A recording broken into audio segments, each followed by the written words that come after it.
Imagine a world divided, ruled by powerful empires and enveloped in the constant cloud of war. Before the birth of Alexander, this was the reality of the ancient world. The Persian Empire, a formidable force, stretched across Asia Minor, Egypt, and into India. Its vastness was only rivaled by its wealth and military might. Meanwhile, in the heartland of ancient Greece, city-states like Athens and Sparta were locked in a constant power struggle. The political landscape was as rugged as the Grecian terrain itself, fraught with conflict, instability, and a relentless fight for dominance. War was a common spectacle. It was a period marked by the clash of spears and the tolling of war bells, a time when alliances were as fleeting as the seasons. Yet amidst this chaos and turmoil, there was a stirring in the north, in a place known as Macedonia. Into this turbulent world, in the year 356 BC, a child was born who would change the course of history. In the northern reaches of Greece, in the kingdom of Macedonia, a boy named Alexander was born. The year was 356 BC. The son of the powerful King Philip II and his fiercely intelligent wife, Queen Olympias, Alexander was born into a world of power, politics, and warfare. From his earliest days, Alexander was groomed for leadership. His father, a military man himself, recognized the spark of greatness in his son. To fuel this spark, King Philip ensured that Alexander received the best education, bringing in none other than the philosopher Aristotle to be his personal tutor. Under Aristotle's tutelage, Alexander learned about philosophy, politics, and military tactics. Even as a boy, Alexander's leadership qualities were evident. He displayed a natural aptitude for military strategy, courage in the face of danger, and a relentless pursuit of glory. These early signs were indicators of the great leader he would become. Even as a young boy, Alexander showed signs of the great leader he would become. In 336 BC, a dramatic event catapulted Alexander from prince to king. This event, as chilling as it was transformative, was the assassination of his father, King Philip II. The palace of Macedonia was enveloped in a shadow of sorrow and shock. But amidst the chaos, a new leader emerged. Young Alexander, only 20 years old, ascended to the throne. Stepping into the shoes of a king was no minor feat, especially for someone as young as Alexander. His ascension was met with a storm of challenges, from the internal strife in the kingdom to the conspiracies and revolts that threatened his reign. The whispers of dissent echoed in the corridors of power, but Alexander, with an unyielding spirit, chose to face them head-on. His first order of business was to squash the revolts. The city-states of Athens and Thebes, emboldened by the death of King Philip, attempted to break free from Macedonian control. Alexander, however, was quick to quash their rebellion, demonstrating a strategic acumen far beyond his years. His swift and decisive action sent a clear message to his subjects and enemies alike. He was not a king to be trifled with. Next, he turned his attention to the conspiracies brewing within his court. With a keen eye and a sharp mind, he weeded out the traitors, further consolidating his power. It was a dangerous game of power and politics, but Alexander played it with deftness and determination. His relentless pursuit of unity and control gradually quieted the murmurs of dissent, establishing him as a formidable king. Yet, even as he solidified his rule in Macedonia, Alexander's ambitions were not confined to his homeland. His gaze was fixed on a much larger prize. The vast Persian Empire, with its immense wealth and power, beckoned him, sparking a flame of conquest that would change the course of history. With Macedonia under his control, Alexander set his sights on the vast Persian Empire. And so the stage was set for the next chapter in Alexander's extraordinary journey, a chapter filled with epic battles, remarkable victories, and a thirst for expansion that would define his legacy. Alexander, a king not content with just one kingdom, embarked on a campaign that would create one of the largest empires in history. His target, the colossal Persian Empire. But Alexander was not daunted. He was, above all, a master strategist, a genius who could turn the tide of battles in his favor. His first major confrontation with the Persians occurred at the Battle of Issus.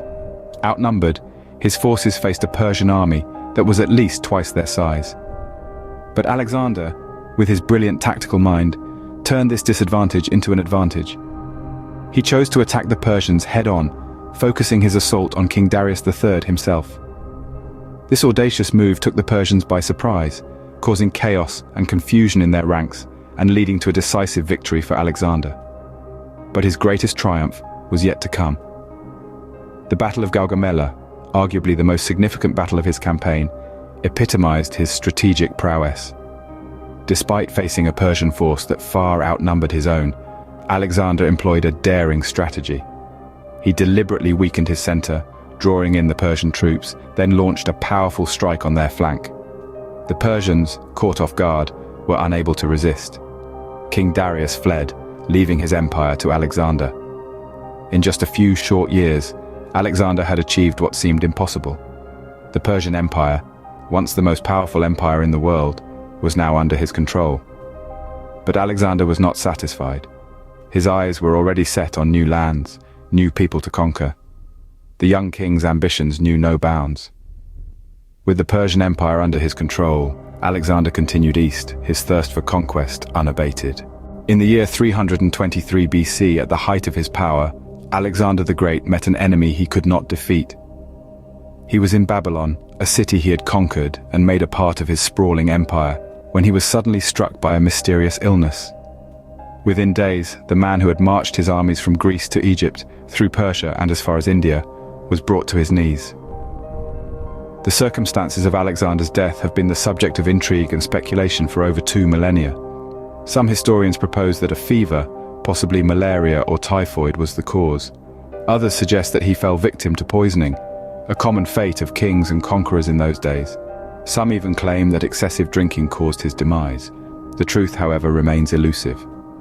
In the wake of his death, a power struggle ensued among his generals, who were known as the Diadochi. Each sought to claim a piece of Alexander's empire for themselves. This struggle, filled with deceit, betrayal, and war, marked the end of a unified empire that Alexander had built with his ambition, courage, and strategy. Despite his untimely death, Alexander's influence endured. His military strategies are still studied in war colleges today. His vision of a cosmopolitan empire influenced the Roman and Byzantine empires that followed. His legend inspired countless generations of leaders, thinkers, and dreamers. Yet it is the mystery of his death that continues to captivate us. Was it a deadly disease, a sinister plot, or a self-inflicted downfall? We may never know. But one thing is certain. Alexander's death marked the end of an era. It was the close of a chapter in history that was as remarkable as it was brief. Alexander's sudden death left a power vacuum that led to the fragmentation of his vast empire. This was the twilight of the age of Alexander the Great, a man whose life and death continue to echo through the annals of history. Despite his untimely death, Alexander's impact on the world didn't end. His legacy has continued to shape the course of history, leaving indelible marks on the canvas of time. Alexander's influence was not confined to his lifetime or the borders of his vast empire. It reverberated through the centuries, echoing in the annals of history and in the hearts of those who aspired to greatness. One of the most significant aspects of his legacy was the spread of Greek culture. His empire, which stretched from Greece to Egypt and as far east as India, became a melting pot of various cultures. He encouraged the assimilation of Greek and local customs, which led to the emergence of Hellenistic culture, a blend of Greek and Eastern traditions. This cultural synthesis profoundly influenced the fields of art, architecture, literature, and philosophy, giving birth to a new epoch of human thought and creativity. Alexander was also a great builder. He founded numerous cities across his empire, many of which he named after himself. Alexandria in Egypt is the most famous among them, serving as a beacon of Hellenistic culture and a testament to his ambition to create a unified world. His military prowess, strategic vision, and inspiring leadership left a lasting impression on future military leaders. Alexander's innovative tactics and strategies are still studied in military academies around the world today. His ability to inspire unwavering loyalty in his troops, despite overwhelming odds, speaks volumes about his charismatic leadership. Above all, it was his relentless pursuit of greatness, his insatiable desire to push the boundaries of the known world that truly sets him apart. His vision of a unified world, his audacity to dream big, and his indomitable will to realize those dreams is what makes him truly great. More than 2 millennia later, we still remember Alexander, not just as a king or a conqueror, but as Alexander the Great, a man who shaped the history of the world.